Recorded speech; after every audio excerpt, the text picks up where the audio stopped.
Bismillahirrahmanirrahim. Assalamualaikum warahmatullahi wabarakatuh. Selamat datang di Ibadur Rahman Official. Baiklah, pada video kali ini kita akan membahas tentang sebuah doa agar terlindung dari 8 penyakit jiwa yang sangat berbahaya. Nabi Muhammad SAW pernah mengajarkan doa kepada Abdullah bin Abbas. Beliau berkata, "Maukah engkau aku ajarkan doa yang kalau engkau ucapkan, maka Allah akan menghilangkan atau melenyapkan kesusahan dan melunaskan hutang-hutangmu." Doa tersebut adalah, Allahumma inni a'udzu bika minal hammi wal hazan wa a'udzu bika minal ajzi wal kasal wa a'udzu bika minal jubni wal bukhl wa a'udzu bika min ghalabatid dain wa qahrir rijal. Hadis riwayat Abu Dawud, yang artinya, "Ya Allah, ya Tuhan kami, sesungguhnya aku berlindung kepadamu daripada keluh kesah dan duka cita. Aku berlindung kepadamu dari lemah, kemauan dan malas. Aku berlindung kepadamu daripada sifat pengecut dan kikir. Aku berlindung kepadamu dari tekanan hutang dan kezaliman manusia." Hadis riwayat Abu Daud juz 4 nomor 353. Dalam hadis tersebut ada 8 penyakit jiwa yang sangat berbahaya, sehingga Rasulullah SAW memohon perlindungan dari Allah Subhanahu wa taala. Adapun 8 penyakit jiwa yang sangat berbahaya tersebut, yang pertama adalah suka berkeluh kesah atau merasa susah. Sesungguhnya manusia itu suka berkeluh kesah. Allah telah menyebutkan hal ini dalam Al-Quran, bahwa memang sifat manusia adalah suka berkeluh kesah. Jika kita dapat menghindarkan sifat ini, maka nikmat Allah akan senantiasa melimpah. Jika ujian hidup disikapi dengan ratapan keluh kesah, bukannya masalah tambah terang, namun biasanya malah bertambah runyam.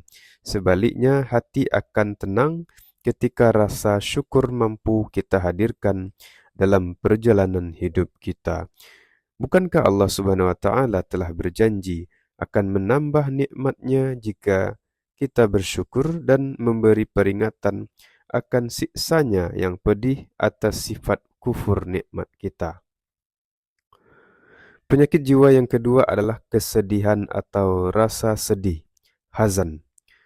Manusia memang sukanya bersedih jika sesuatu yang diinginkannya tidak didapatkan, atau jika ditimpa musibah, atau jika dilecehkan oleh orang lain, atau karena sebab lain.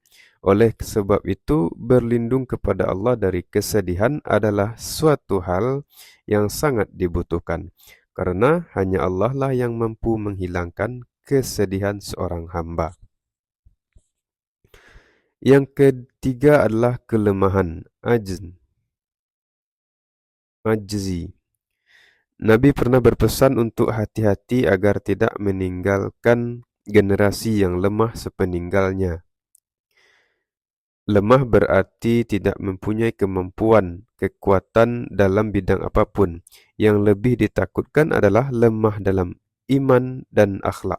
Oleh sebab itu, mari kita senantiasa memberikan perhatian yang serius pada hal yang satu ini. Yang keempat adalah malas, kasal. Tidak ada orang yang suka kepada orang malas. Malas adalah sifat syaitan. Allah melaknat syaitan dan janganlah sekali-kali mengikuti syaitan. Dengan kemalasan tidak adanya produktivitas, tidak adanya kemajuan, dan tidak ada rezeki. Hidup ini tidak akan berkembang jika sifat malas terus-menerus dipelihara. Yang kelima adalah sifat pengecut, juben. Kita harus berani kalau benar, apalagi dalam menegakkan agama Allah. Tegakkan kebenaran dan cegahlah kemungkaran dengan tenaga lisan dan hatimu.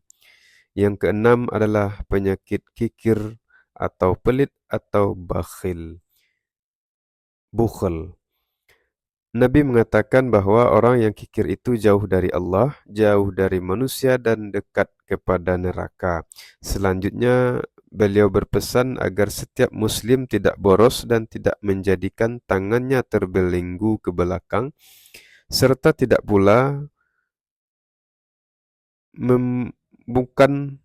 membuka tangannya terlalu lebar. Kalau terlalu pelit, ia akan dicela, dan jika terlalu boros, ia akan menyesal. Jadi bersikaplah sederhana, maka jauhkanlah sifat bakhil, kikir dan pelit karena sifat tersebut tidak disukai oleh Allah Subhanahu wa taala dan manusia. Syaitan menakut-nakuti manusia dengan dibayang-bayangi kefakiran supaya seseorang tidak mau berinfak, bersedekah, dan berzakat. Syaitan menjanjikan kefakiran kepadamu dan menyuruh yang jahat. Dan Allah menjanjikan kepadamu pengampunan dan keutamaan darinya. Allah itu maha luas rezekinya dan maha mengetahui. Al-Quran Surah Al-Baqarah ayat 268. Padahal dengan jelas Allah menjanjikan kebahagiaan bagi orang yang tidak bakhil. Barang siapa dijaga dari kekikiran dirinya, maka mereka itulah orang-orang yang berbahagia. Quran Surah Al-Hasyr ayat 9. Penyakit yang ketujuh adalah banyaknya hutang. Ghalabatud dain.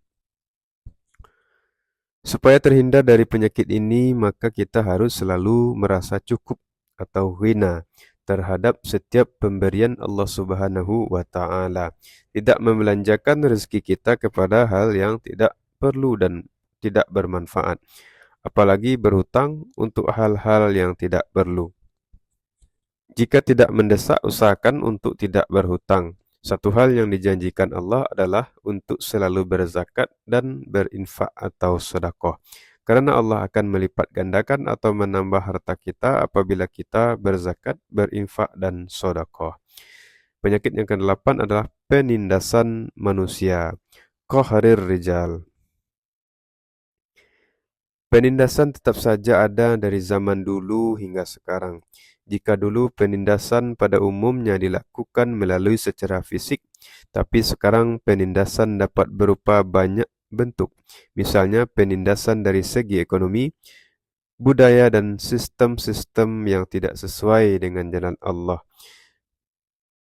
Mari kita berlindung dari kedelapan hal tersebut. Semoga Allah memberi taufik dan pertolongannya kepada kita bersama.